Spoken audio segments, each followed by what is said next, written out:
with Dr. Phil Deloria, a friend of mine, but also a colleague. And we're going to be discussing his father's book, Custer Died for Your Sins, an Indian Manifesto, which was published in 1969. It is one of the 10 books that we selected as the Oak Lake Writers Society for our Native Reads campaign. And you can find the more information about Native Reads in the show notes. Phil, how are you doing? Can you start by introducing yourself, who you are, and yeah.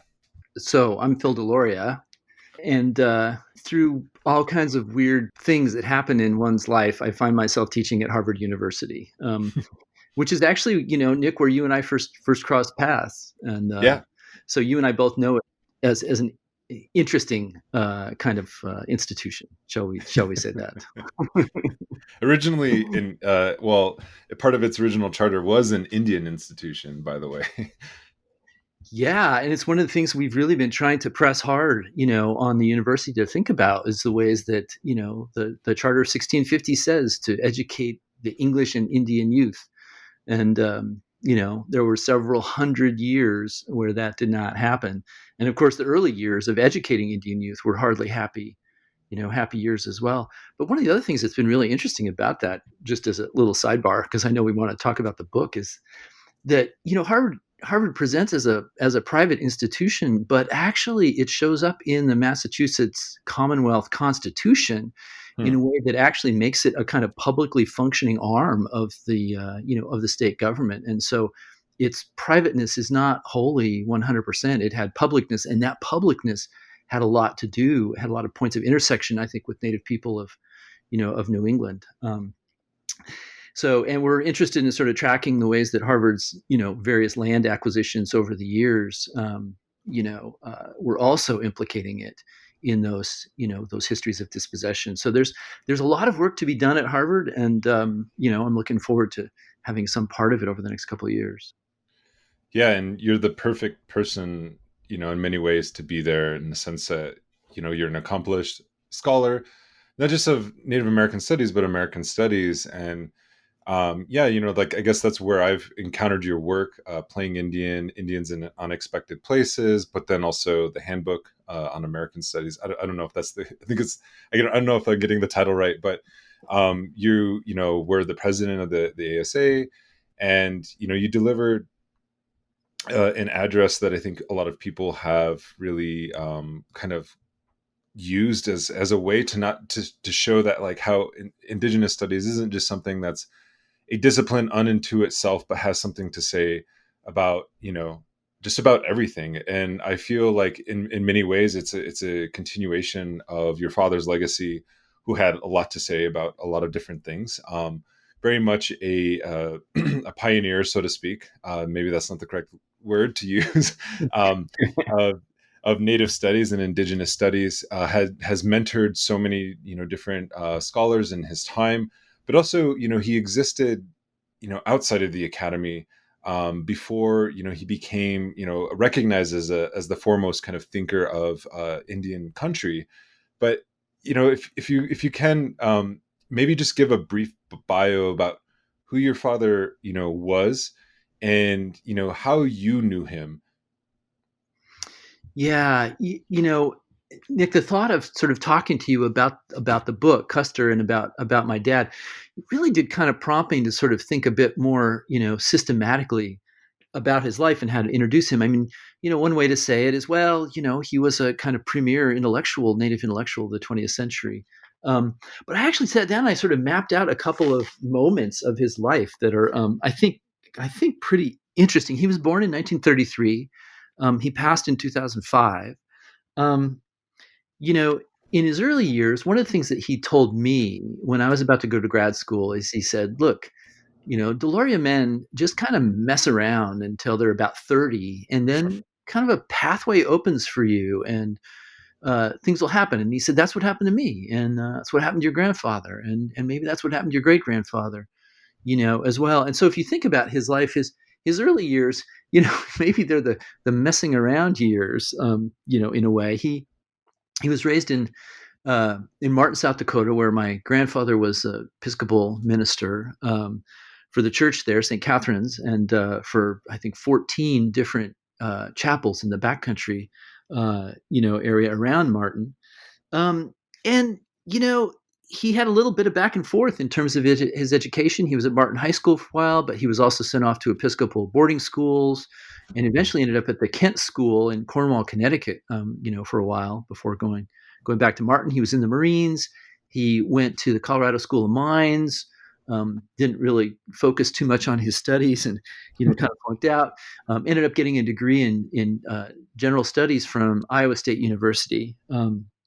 Taught a little bit of school in Puerto Rico, and then went to work for the United Scholarship Service in 1962, basically sort of doing for Native kids what had happened for him, which was trying to hook them up with scholarships and send them off to Eastern boarding schools. So it was a really interesting, kind of moment.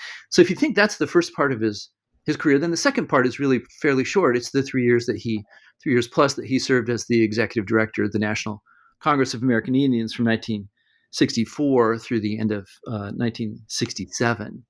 And then after that, a sort of third moment where he had this incredible burst of writing and creativity, and cranked out, more books in 10 years between the late 60s and 1979 than, most of us get to do in the course of a career, maybe twice as many of us, do over the course of a career. And that included books like Custer Died for Your Sins, but also We Talk, You Listen, God is Red, Metaphysics of Modern Existence, The Indian Affair, which was a book written for the churches, Of Utmost Good Faith, which was a compilation of different kinds of historical documents.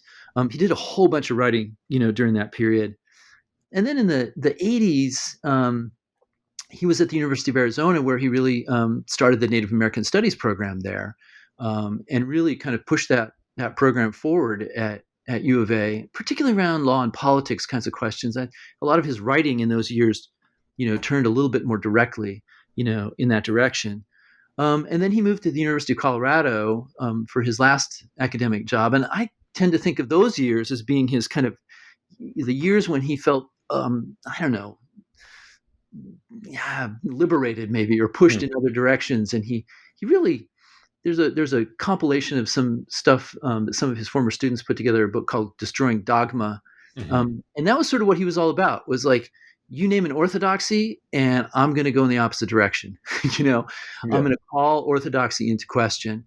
And I think, undoubtedly the landmark book of that period is Red Earth, White Lies, where he really takes on the scientific establishment in a way that has, I think, a lot of resonances with Custer Died for Your Sins. And I've been really, sort of pleased on his behalf at the ways that some of the things that he said in that book have really, he's been proven, or demonstrated to be, at least right in his critiques. He had a lot of stuff to say about scientists who, were advancing the Bering Straits theory of the peopling of the Americas and a sort of short time frame of indigenous occupancy here. And, of course, now we're seeing these things pushed back, to 15, 16, 17, 30,000 years, of native occupancy. And, his questioning of science, I think, was really, really important. But he did other really interesting things in those Colorado years. He convened a series of traditional knowledge meetings with a lot of native elders from a lot of places, and he said, well, look, we're not going to record this. We're just going to talk, among ourselves, and we're going to think about some of the things that we know. And, I was lucky to be at a couple of those, and they were really, quite extraordinary. And certainly for me, one of the things that it reminded me of is just the depths, something he believed to his core, right? That the depths of native knowledge, native philosophy, that, never had to take a back seat to anyone. And so some big important part of his life was sort of understanding Western philosophy and constantly asserting that, like, indigenous philosophy was completely equal, and in many cases, he would argue superior, right, to Western philosophical traditions. But he also was interested in, he pushed the boundaries of a lot of stuff. He was really interested in his last years in questions about legends about giants and little people. He was interested in thinking about the ways that the powers of medicine people, might be thought of in terms of some of the, kind of edge line discoveries in theoretical physics. So he was a really really interesting, bold, and creative thinker. I think there's no doubt about that. Yeah, those are, that's a really great overview. And there's a part of that I've always been, part of his life that I've always been fascinating in, only because it intersects with my own upbringing, in the sense that I was brought up in the Episcopalian Church. The Deloria name was very much on the tip of the tongue of my grandfather, who knew, maybe didn't know your father, but knew your grandfather, Vine Senior. And it was a way, I talked to him, and I talked to my uncles about this. And growing up in the church was a way that I actually knew or learned about Lakota culture, because it was where I actually learned the Lakota language.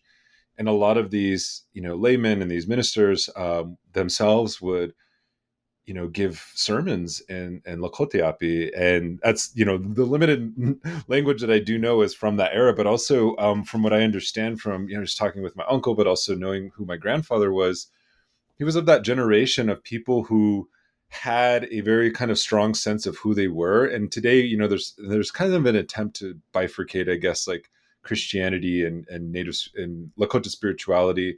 But it wasn't as like cut and dry with, for them. And my uncle always said, he's like, well, would you rather be praying, to God, or would you rather be calling, your creator in your native tongue? And that was the choice, that they had made. And they were very much men of their times, in the sense that they were using these convocations, these Episcopalian convocations, as kind of covers for political organizing against termination, and just to have larger questions about treaty rights and things like that. And my grandfather, he was a fluent Lakota speaker. He, was a World War II veteran, and very much, knew, like, and practiced, our spiritual kind of, ceremonies, and but didn't see it as a contradiction to also be an Episcopalian. And the reason why I'm bringing this up, because something that really sticks out in Vine Deloria's work, and especially in Custer Died for Your Sins, his kind of first major, work, is that the question of religion and spirituality play a really big role in how he's thinking about, these things, and even how he's challenging, dogma. And coming back to this book later on in life, I read it as an undergrad, and then I also read, like, God is Red. I see a little bit of that influence, that theological training that I guess I wasn't so much aware of when I was reading it, as a younger person. And I was wondering if you could maybe talk about that. Like, what was his relationship to religion, and primarily, Christianity, and how did it influence this kind of original piece of, or this first piece of work, Custer Died for Your Sins? Yeah, Nick, it's a great question. It's so pertinent. I think he grew up watching that generation that we're talking about and thinking about. Back to my grandfather, same. It's very similar to your grandfather. I think fluent speaker. Always did his sermons. Could do his sermons in English, but did his sermons. In those native churches, always in the Lakota language. Um, and even back a generation to his father. I think it's only with the beginning of IRA governments, right, that replaces what had been a not not without its flaws or its problems, right, but a kind of continuity. I think that you can see back to older traditional organizing structures of men's societies and women's societies, and convocations and sundances and gatherings, and preservation of knowledge, and spiritual practice, right? The continuities of spiritual practice. I mean, my grandfather, oftentimes said, well, especially later in life, so, he would make theological arguments. He said, I'm not really interested in Jesus, as God. I'm interested Hmm. in thinking about Jesus as man. Hmm. And that's because this is the world we live in.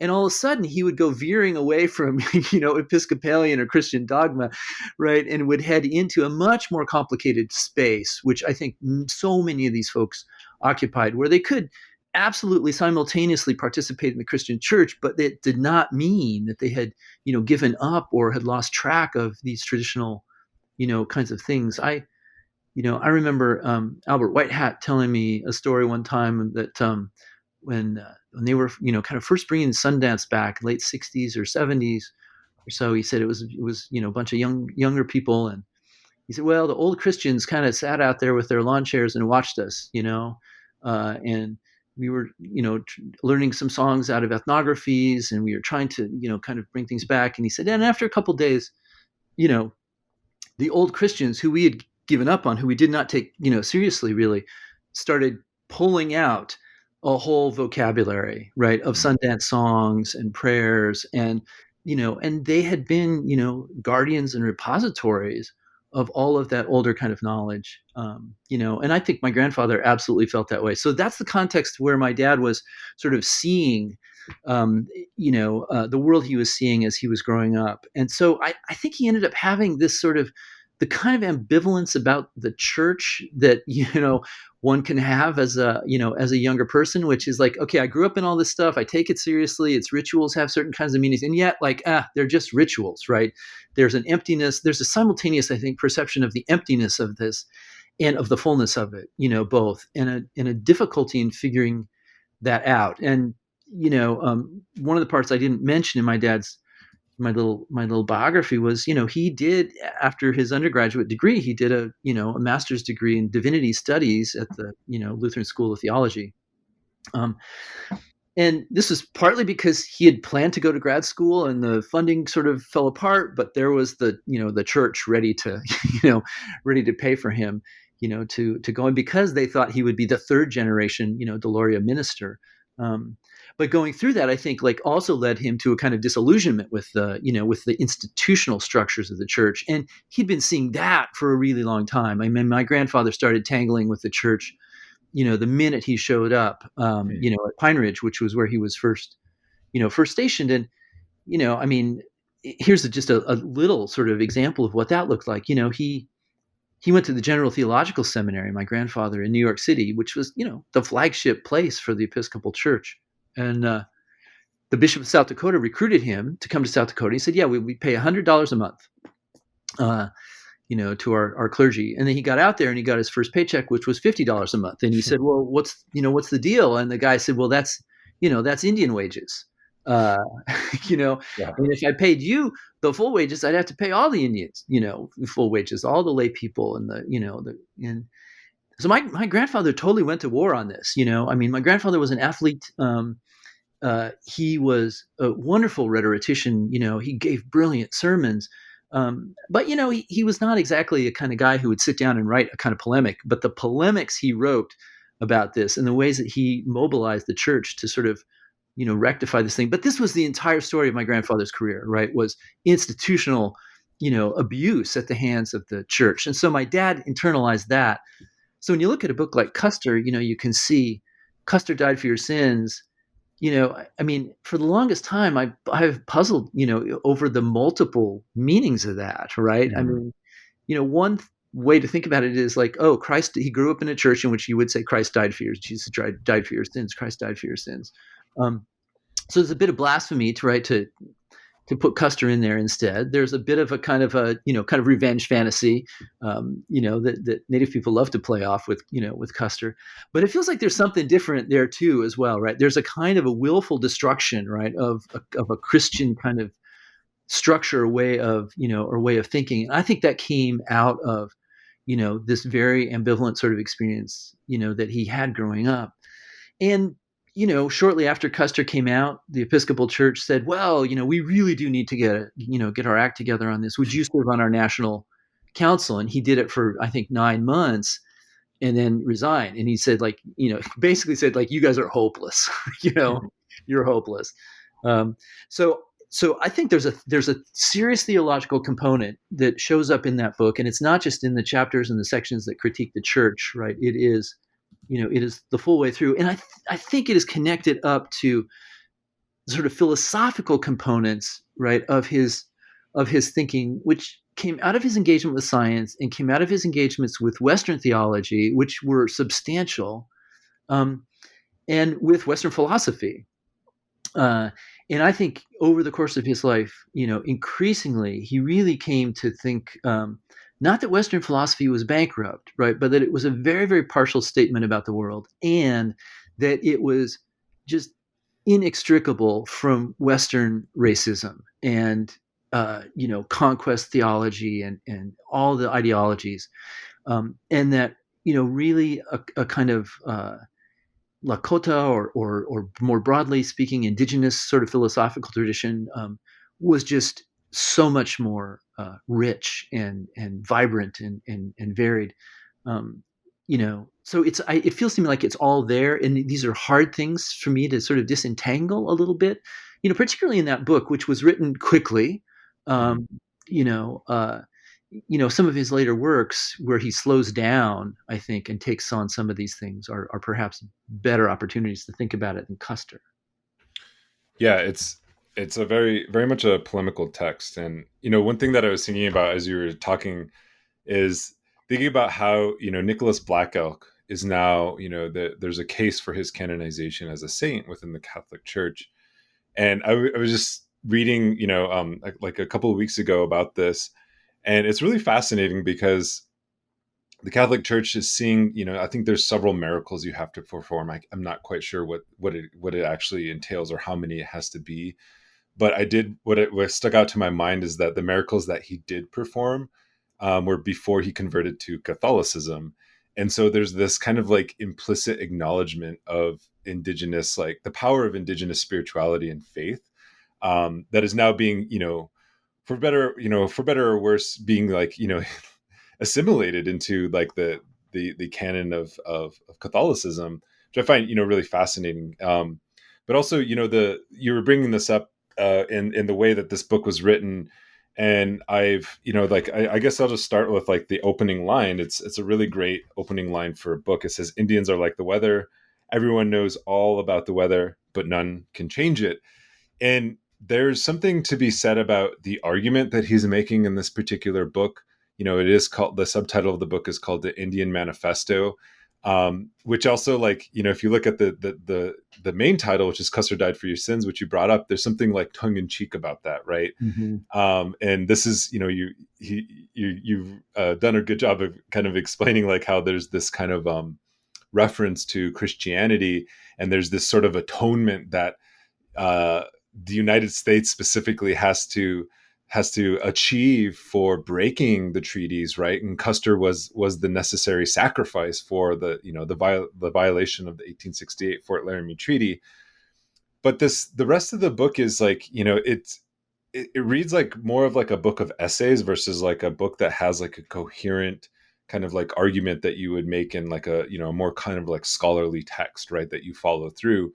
But it was really his kind of writing style, that really carries a lot of these arguments. And I was wondering if you could talk a little bit about the style of his writing, especially in Indian humor, because he's a very witty, writer. And the way that he's writing in this is, it's, I don't know if it would pass muster today in like, in an academic journal. But nonetheless, it kind of drives home some of the arguments that he's making. And what is it about his writing style in this book that makes it a compelling read?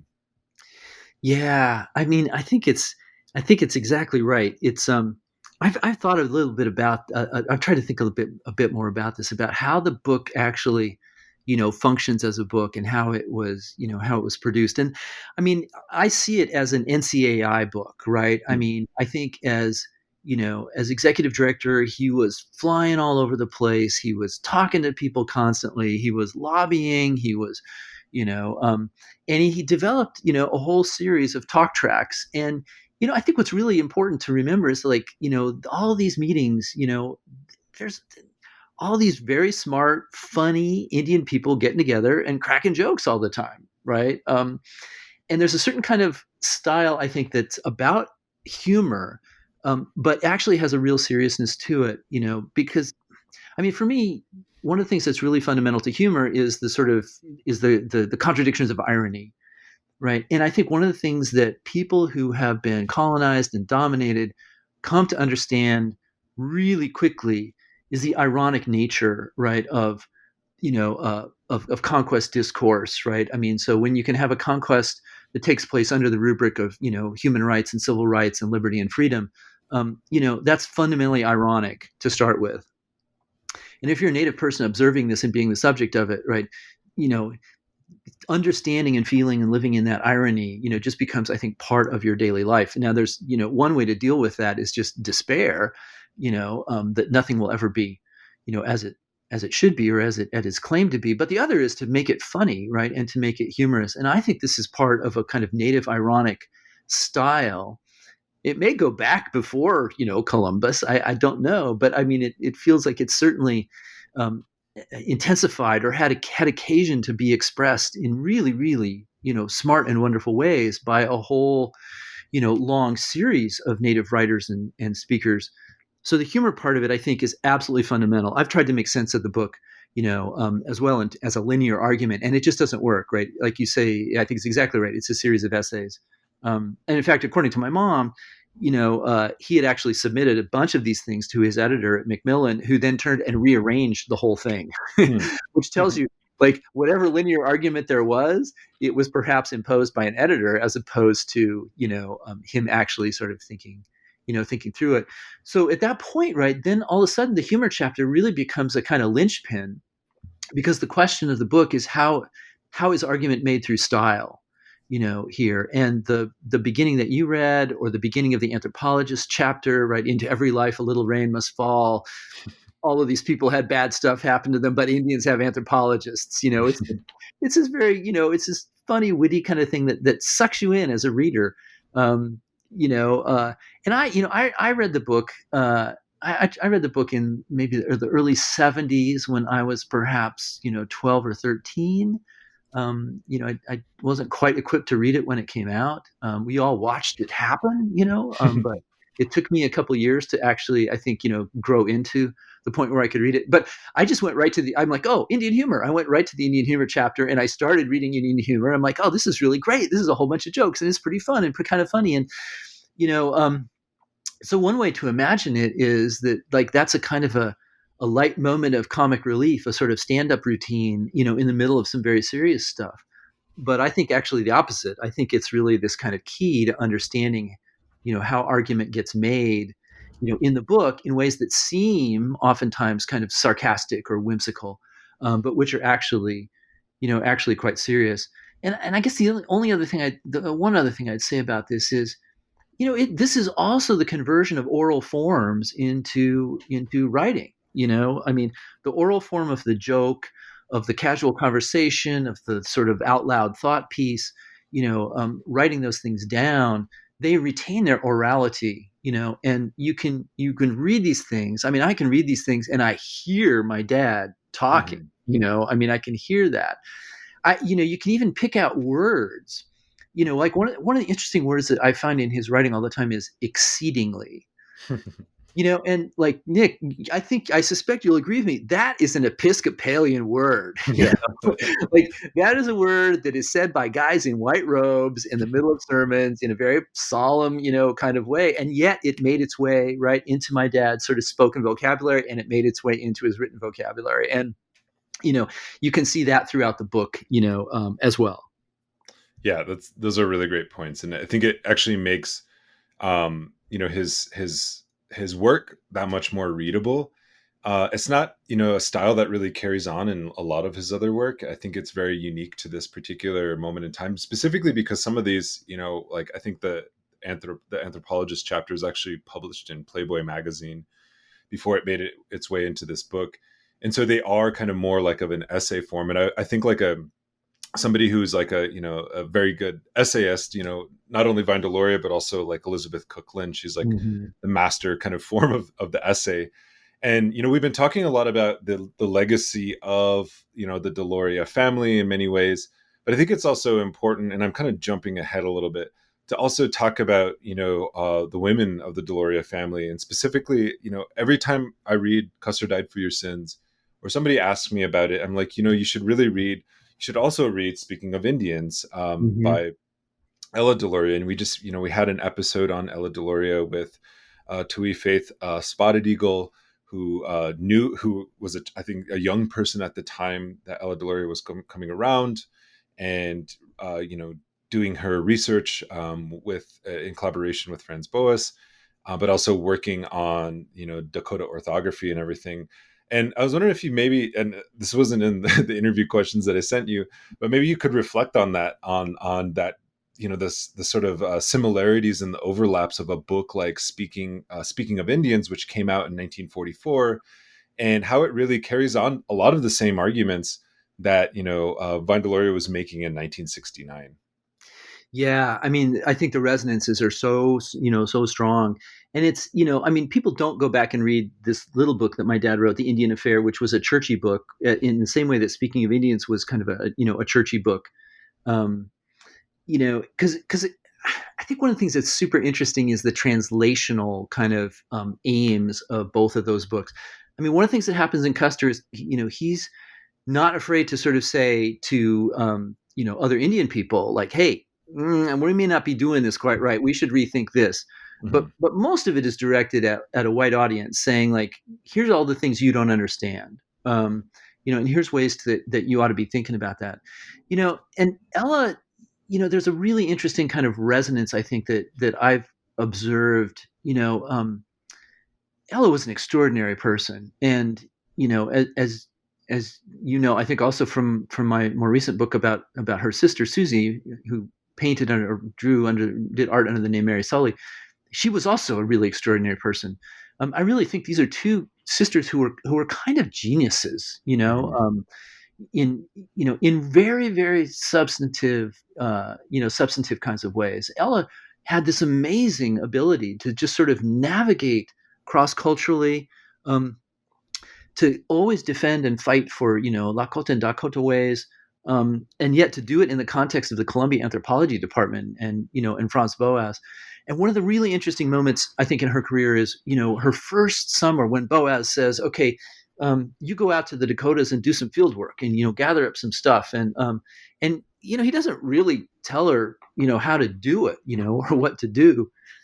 So the first place she goes is back home, and she goes back to her father and says, "Okay, here's what I'm going to do. I need to talk to people and interview people and gather information." And he says, "All right, well, here's how it's going to work, right? You have kinship relations with these people. Those are going to structure how you're going to, carry on this thing. And let me walk you through." So he basically, offers her kind of a clinic on how to think as an ethnographer, even though he's not an ethnographer himself, by doing a translational kind of thing with Dakota kinship sorts of relationships and what's appropriate and what's not appropriate and what you should and shouldn't do. Um, and that same thing happens to my dad. You know, my grandfather, right at the moment of termination, got got sent got sort of kicked upstairs to the Episcopal National Church in Washington D.C., where he really tried to advance a kind of a program, to sort of make the Episcopal missionary effort a little bit more successful. And one of the things he did was this massive sociological study where he was flying and driving and going to all these different reservations. Um, so when my dad became the executive director of the National Congress of American Indians, the first thing he did was went back home. Right, he went back to his dad and he said, "Well, I've got this political organization and I have to figure out how to make it work." And my grandfather said, "Okay, here's all the people I know who I've met over the last 10 years while doing this massive study and working for the church. And here's how you interact with them. And here's," so there's this kind of interesting intergenerational schooling that puts my dad and Ella in a very, very similar place, I think, in terms of coming out of native kinds of forms of understanding and relationality, and then translating those things through the vectors of the church and through the form of the book, right, to speak to a wide audience and say what I think all native people.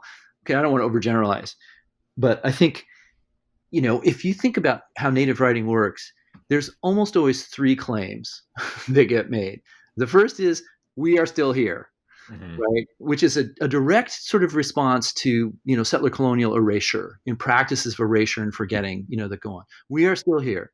Second thing, we're not like any other racial or ethnic group that you think you understand, so don't apply those lessons to us, right? We are unique. And third thing, we actually are smart people who have things to say, right, to the world, right? And we could actually help you, you know so there's this sort of sense in which like those kind of components of speaking to a wide audience completely structure both of these books, right? They're to be found in both of these, both of these Mhm. things.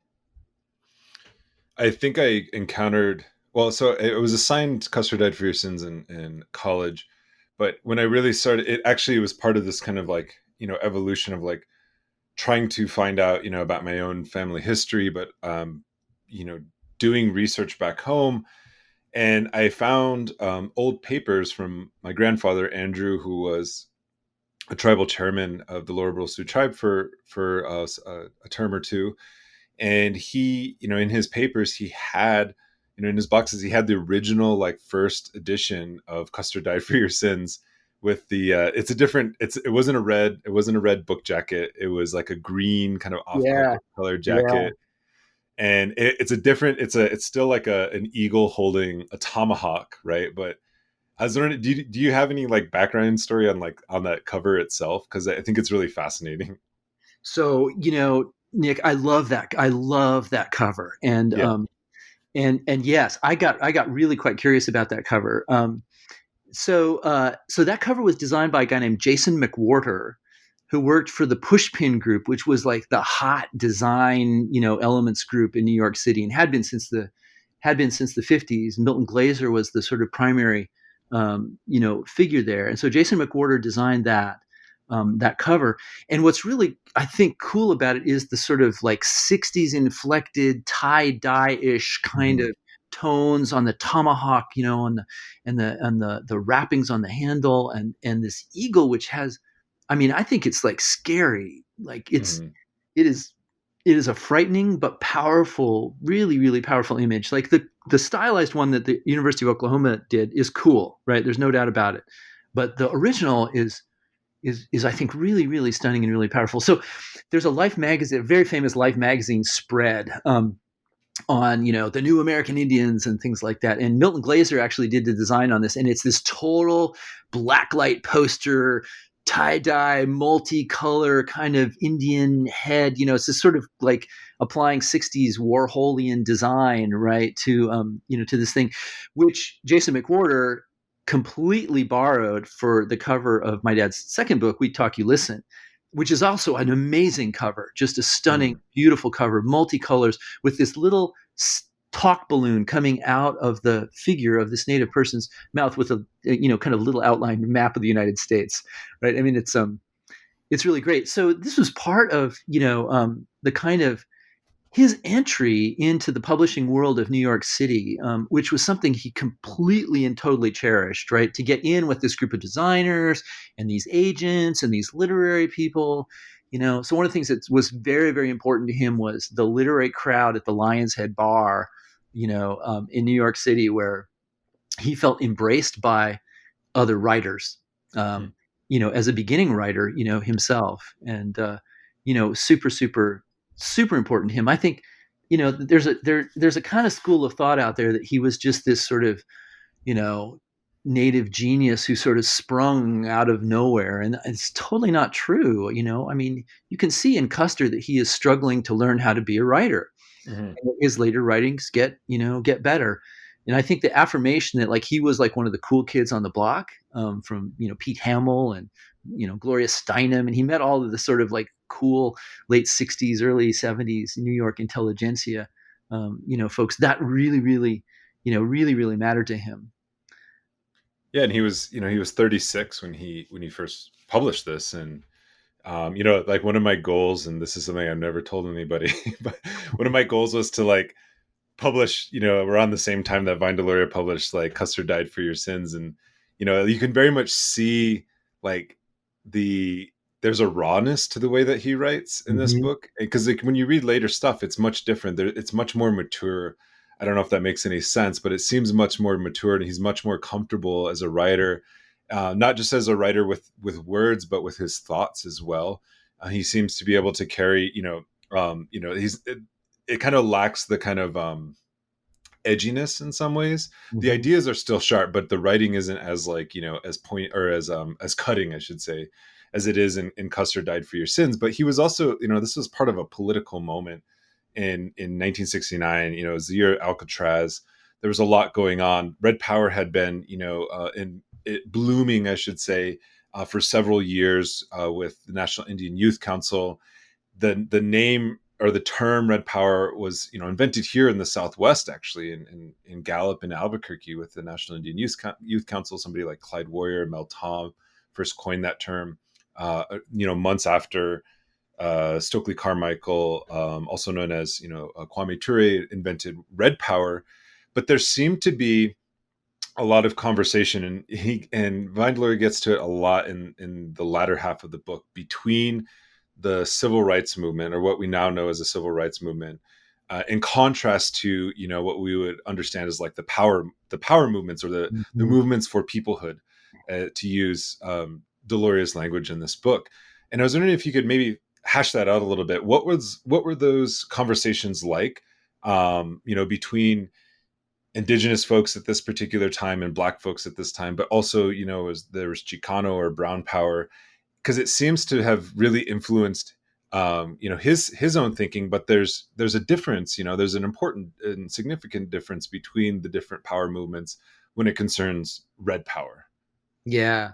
No, I think that's exactly right. I mean, I think you can find a common genealogy, certainly by looking at, decolonial, third world liberation kinds of movements around the world, and people taking inspiration from, what's going on, in other places. You find, forms of black nationalism, right, which are directly kind of tied to that. But, I think the other chapter in this book, and this is a place where I think this is a chapter that is really raw in terms of its writing, is the chapter called "The Red and the Black," where he, Mm-hmm. finds thinks it's really important to differentiate between, you know, uh, on the one hand, a Black Power kind of movement, right? So he's saying, "Hey, the Black Panthers, you guys ought to think about tribalism." Mm-hmm. He's like, So there's a bit of a kind of a like, I'm not sure I'm going to sit in 1969 and have anything to do with telling the Black Panthers how to think about anything, right? I mean, Yeah. these are guys who are very, very thoughtful, right, and well versed, and full of debates, about things. So there's, on the one hand, a kind of Black Power movement, or the power movements. On the other hand, there's the sort of Kingian tradition, of civil rights, and in a lot of ways, I think my dad would align himself probably more with that than with the power movements, right? There's this interview he did with Studs Terkel in 1974 where he says, "Well, I've lately become more sympathetic to the young radicals," and it's like, I was stunned, when I read that. I'm like, What? What? I thought he was one of the young Yeah. radicals, but I think like I'm not so sure that was really the case, right? He paid his dues to the National Indian Youth Council, but he wasn't a super active, kind of member. He talked on the phone to Clyde Warrior a lot, right? But not so much with the other folks. The NCAI was, an object of critique, by younger radicals as being a sort of older and stodgier, kind of organization, and it was super dysfunctional, when he took it over, and kind of tried to resuscitate it. This for me has been a real wake up call in the ways that he was an institutional kind of person.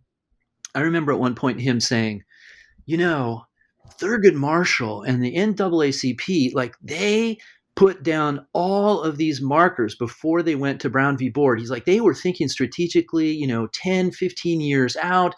He thought Thurgood Marshall was a legal genius, right? And a Mm-hmm. political and strategic sort of, tactician, of the first order.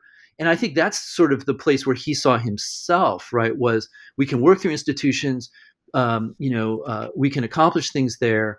Red Power, his fear was, that this was great for mobilizing politics, but hard for building sustained long-term movements. He saw himself playing the long game.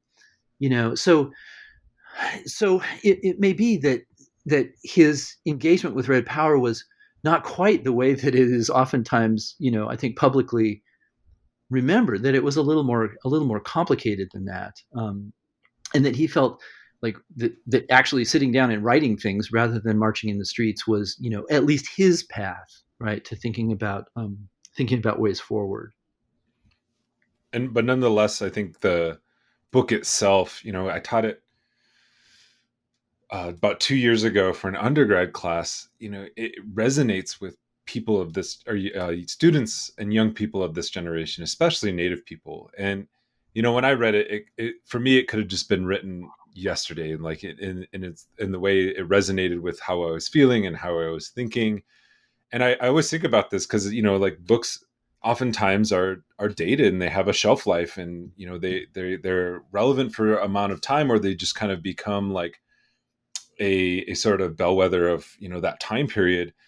And this book is not one of those books. You know, it doesn't need a new edition. It doesn't need like a revamp, because what, you know, it's sad on one hand, but also, you know, beautiful on the other, that the things that he's arguing about that are still problems are, you know, problems confronting today. And you know, when we came up with the Native Reads campaign, and we were thinking about study guides for this you know this study guide questions for these books, you know, Standing Rock was still fresh on our minds.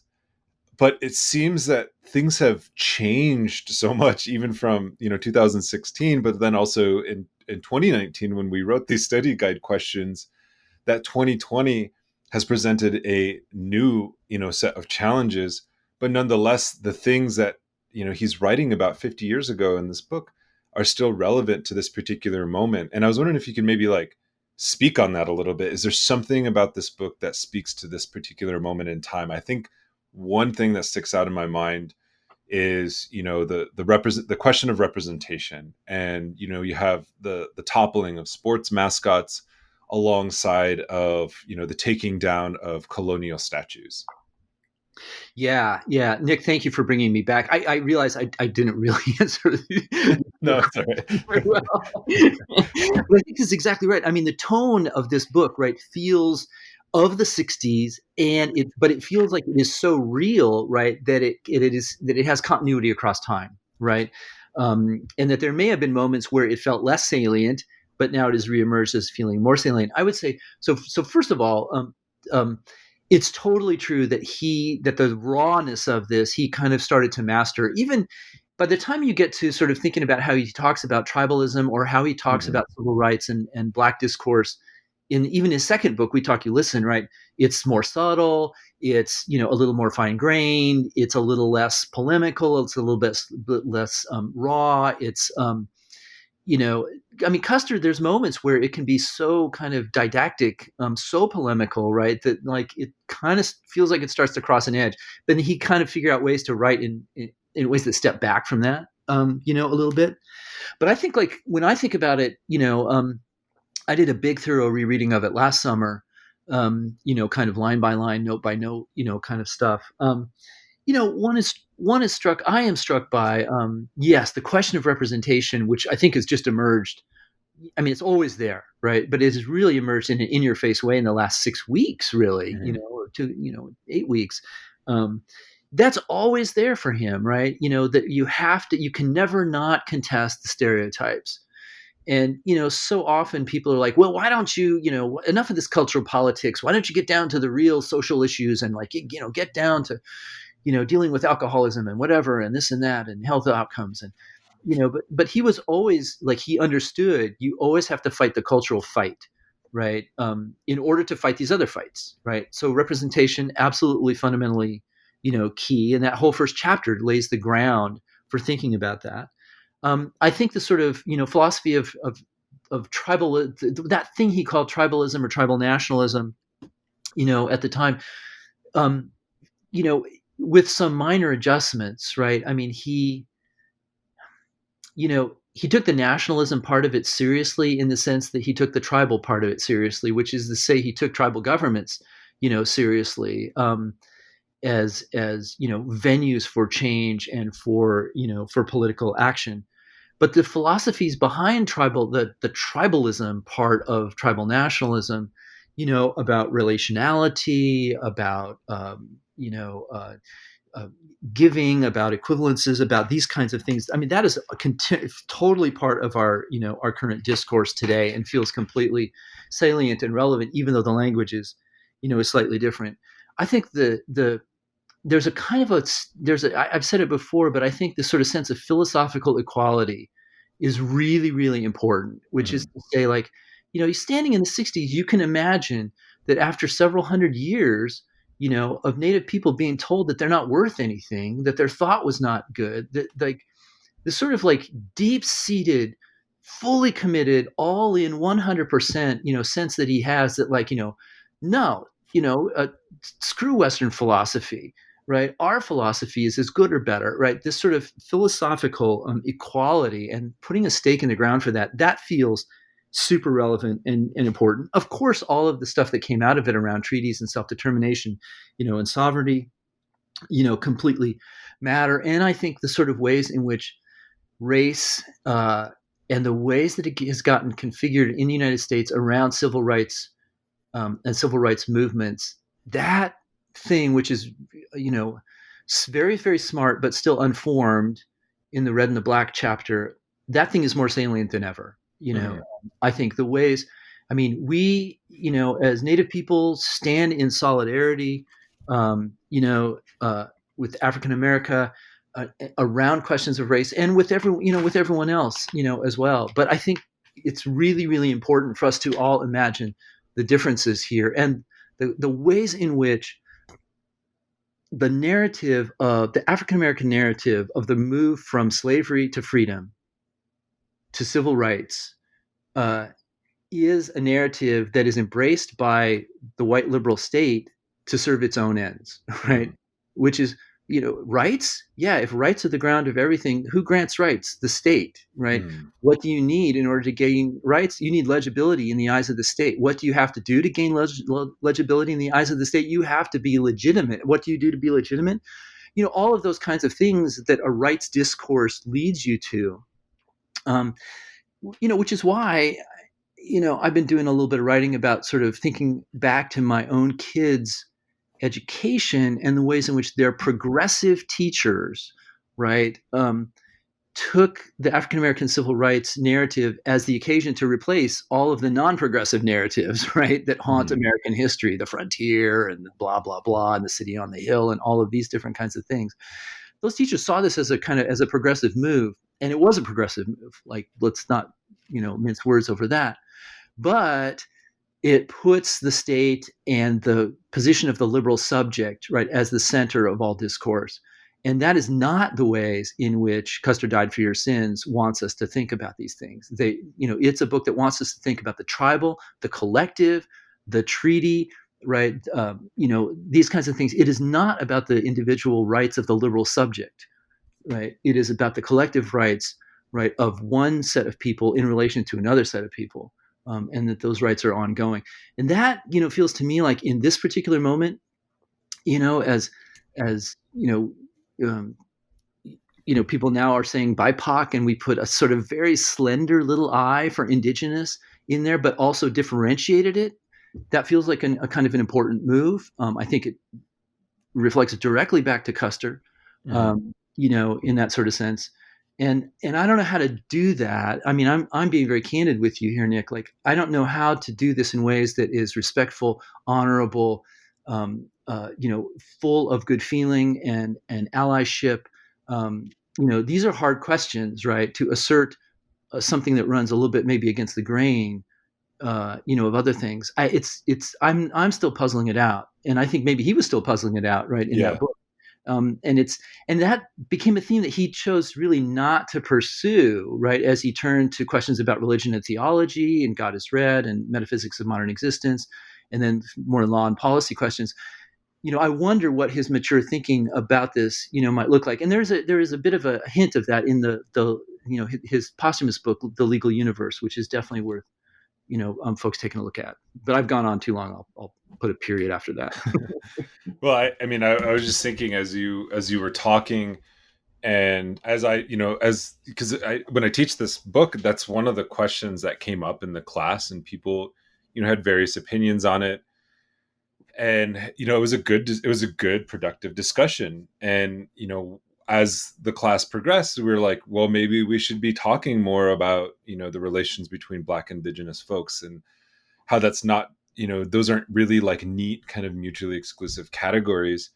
But at rereading that chapter at that moment in time, one thing that I was thinking about, and like in some ways, the idea of civil rights becomes kind of a gloss for what is actually a Black freedom movement. That it's part Mhm. of like a broader kind of trajectory, and I think this is me projecting my own stuff onto your father, but I think had he lived to see this moment in time, I think he would agree with that, in the sense that he was very much, as you pointed out earlier, he wasn't the kind of radical in the street. He was more about building institutions, but nonetheless understood the importance and understood those institutions as part of a kind of longer movement, of like a longer indigenous movement, a longer arc, so to speak.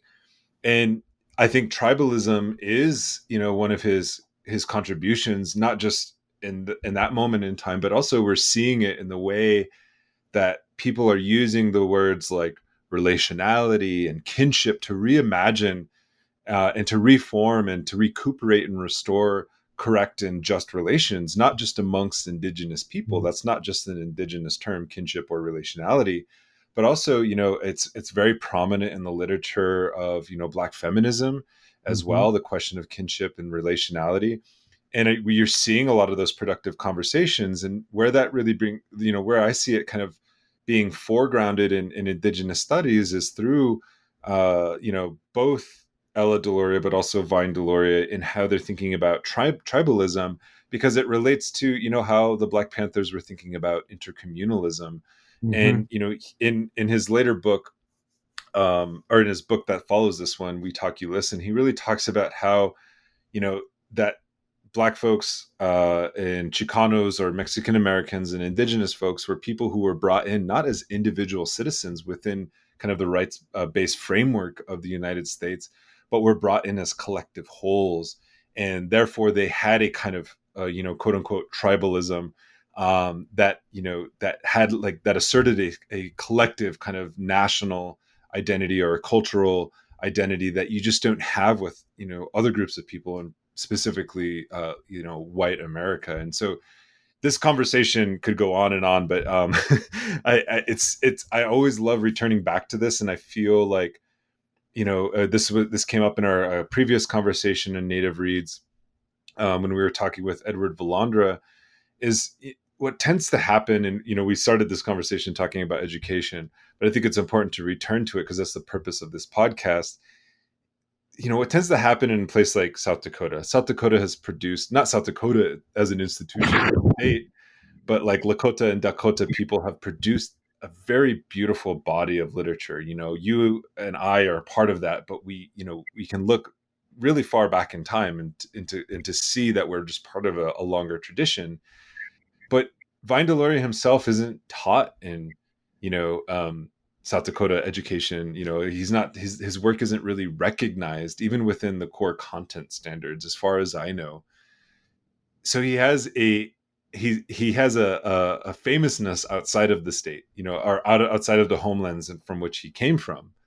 And I always find that, really fascinating. And this is the point of this podcast, is to be for, educators to really connect with the Ochete Shakonwe literary tradition. And just to kind of wrap this up is, you know, where does this book, Custer Died for Your Sins, in your estimation, where does it sit within that broader Ochete Shakonwe literary tradition? And, how does it build on that tradition? Yeah, it's I mean, one way to think about it is something we've already talked about, which is like it has so many resonances with the work that that Ella did. And speaking of Indians is one of those bits of work, but of course Water Lily, which has been the subject of of one of these podcasts. I mean, Water Lily is a really really important book. In the sense that Ella was willing to experiment with fiction, but in order to bring the things that she had learned right to a larger audience. So that sort of sense in which sort of speaking from a Lakota Dakota position, to a wider audience in literary kinds of forms. So Ella, I think you're exactly right, Nick, looms large over my dad's work, and there's a connection to be drawn. But I would also go back to Zikala Shah, Hmm. and her very kind of pointed political, I mean, her willingness to speak in polemical kinds of terms, right? Her willingness to sort of like just talk raw truth. um you know um and which isn't to say that she also did not have a wonderful literary kind of voice, but there is a political consciousness, I think, that comes out of those kinds of writers within the literary tradition. I mean, Ella certainly over the course of her life became um, always appeared as a disinterested scholar, right? In public, but was always dedicated, right, to the ongoingness and the futurity and the preservation, of language, of life, of culture, and so there was a politics that undergirded Ella that I think was particularly ferocious, around certain things. And my dad experienced that with her, in the course of his own life. So those things feel to me like the kind of connective, sorts of tissues. And if you add, folks like Eastman and other folks within, the very large, literary canon here, this sort of outreach, critique, um, demand for a white readership, to take certain kinds of positions and to think self-critically about themselves as a white readership. That seems really important. And then I'm going to repeat myself probably one little bit here, Nick, but I think it's the thing that is so interesting. I think about tribalism and the ways that it fits within this sort of Ochete Shakoan kind of canon is the connection to spirituality. To go back to something we talked about at the very beginning, so relational, interdependent, yes, spiritual, absolutely, but also evolved. And I think this is the thing that is like maybe interesting in my dad's thought that is maybe bears more interrogation. So one of the things that happened in his later life, right, was he was an ardent opponent of evolution, you know. Like he hated uniformitarianism in geology. He was, kind of always wanting to play with catastrophism, and that always led him to think that things could have happened as natural processes, differently, on this earth. And so he wrote a whole book that sort of like, took on the question of evolution. But he also had a very strong sense of the ways in which the sort of essence of that thing he called tribalism or tribal nationalism had changed and evolved over time, right? That, it was very important for him to say, like, Native people, not static, right? We have changed, we have learned, we have developed traditions, we have these kinds of things that have happened. We have accumulated knowledge and passed it from generation to generation and accumulated knowledge. And most importantly, we will continue to do so, right? So that if you take an evolved social kind of spiritual structure that comes out of the past and you apply it to the people of the present, you cannot help but imagine a future, right? And for him, that future was full of productive ideas. I mean, so we haven't talked about the weird moment, right, in the book where he sort of does this riff on tribalism and American corporations. Yeah. Without the requisite critique of, late capitalism. But I think this is one of these efforts to sort of think like, okay, well, what would it look like if people actually took what we are thinking and saying and writing, seriously as models that extend outside of our own, kinds of circles. And I wonder if it's not worth thinking about the ways that the Ochete Shakoan tradition does that kind of work, right? Speaks in an interior kind of way, but never hesitates to speak in an exterior way as well, right, to other kinds of audiences. Yeah, he's very much a person of the world. And I think within the kind of Deloria legacy, that's very evident. It's not just kind of parochial thinking. Like these ideas and concepts that are coming through, not just the Deloria legacy, but the Ochete Shakoan legacy, the literary tradition. These things have a resonance, throughout the world. And lastly, I was wondering if you could just talk briefly about your new book that came out. I haven't had the chance to read it because it wasn't available when we were both in Aotearoa or New Zealand for the Native American Indigenous Studies Association conference. And I think I went to another one. I think it was or I don't remember. There was another place where it was supposed to be on sale and it wasn't. And I haven't bought it yet, and I haven't had a chance to read it. But listening to you talk about it, I think it speaks to a lot of the themes of this of Custer Died for Your Sins, but also the larger, broader kind of brushstrokes of the Native Reads podcast. But what we're trying to, in general, promote is arts and the humanities as they're produced by creators of the Ochete Shakoan.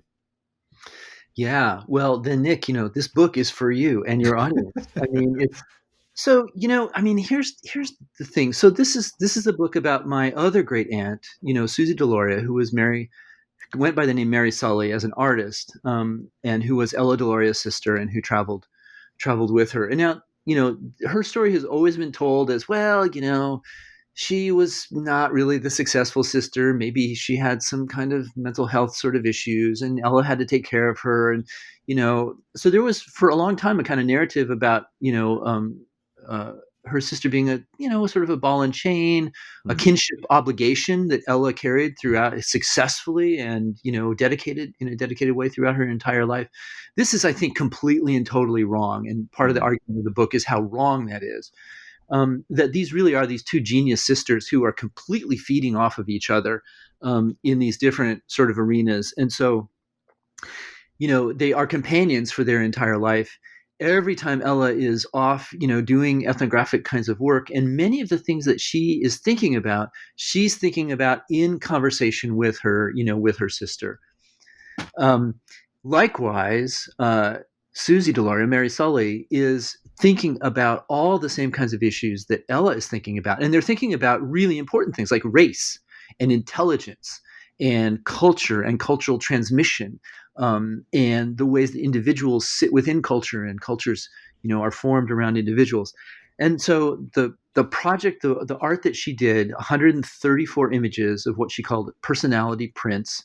Each one is the personality of a famous person, or maybe not famous, uh, in the years between roughly 1927 and 1945 or so. Each one is a three-panel work. The first panel is really an engagement with classic modernist forms of abstraction Hmm. that come to us from the aughts and the teens and the 20s. So she's in dialogue with people like Diego Rivera, Charles Demuth, other sort of artists of that period. The second panel is a kind of modernist design panel where she takes the themes from the first panel and converts them into a beautiful design that might make up a wallpaper or a tile pattern or linoleum or something else. Um, and the bottom panel is a kind of indigenous inflected sort of rendition of the themes and the colors and the tropes that you find in the other two panels. And when you look at it closely, what you can see is the ways in which the more you look, the more Dakota it becomes. I think Hmm. the more you see parfleche painting, and the different techniques and strategies of beadwork and quill work, and women's quilting traditions, and all of these different kinds of things. So it is thoroughly grounded, right, in Dakota kinds of artistic and gender epistemologies, and yet, right, it is a fundamental sort of engagement with the cosmopolitan world of Hmm. American and global modern art. And if we think about the ways that Native arts really did become engaged with this, we usually tend to point to the late 40s and the 50s and the 60s with IAIA and you know Oscar um, Howe. Oscar Howe and Joe Herrera and other kinds of wonderful, wonderful artists. But part of the argument of the book is that she was actually doing this as early as 1927. And when you think about it that way, what you surface, I think, is a whole cohort of Native women Yeah. who have oftentimes been overlooked, in the ways that we talk about art. Uh, and of course, I'm quite happy to place her at the center of it, although that may not be wholly appropriate. But partly, I think she is inventing forms of abstraction that stand alongside any other artist in the world, Right. right? And so it's been really telling to me, the Guggenheim show with Hilma af Klint, where here is a kind of reclamation of a woman who has been previously ignored, a collection that has not been really very accessible, who's basically inventing abstraction before, say, Kandinsky, right? Wow. And I see Susie's work as occupying a very, very similar kind of position, a couple of decades later in relation to both American abstraction and Native American, arts in general. So I think she's an absolutely fundamentally important person. I think the work, and I've done my best to read it, in a whole bunch of different kinds of complicated ways. But I think at its core, at its center, it is Dakota art, It is women's art. It comes out of those kinds of the traditions of the double woman, Mm. the traditions of honoring, of moccasin making, of coloring things red. There's so many things which are completely familiar, about the work. So, and I'll just say, it is absolutely fundamentally beautiful, right? Mhm. It's totally beautiful. Yeah, because it has the colored prints and everything. So yeah, everyone who's listening, you should check out the book. Go pick it up, but also read Custer Died for Your Sins. Thank you so much, Phil, for joining us. Yeah, this was a really amazing conversation, and I'm sure it'll continue on in other forms. Absolutely, Nick. Thanks so much to you for the conversation. I always learn something when I chat with you, and I did today as well, and I appreciate it.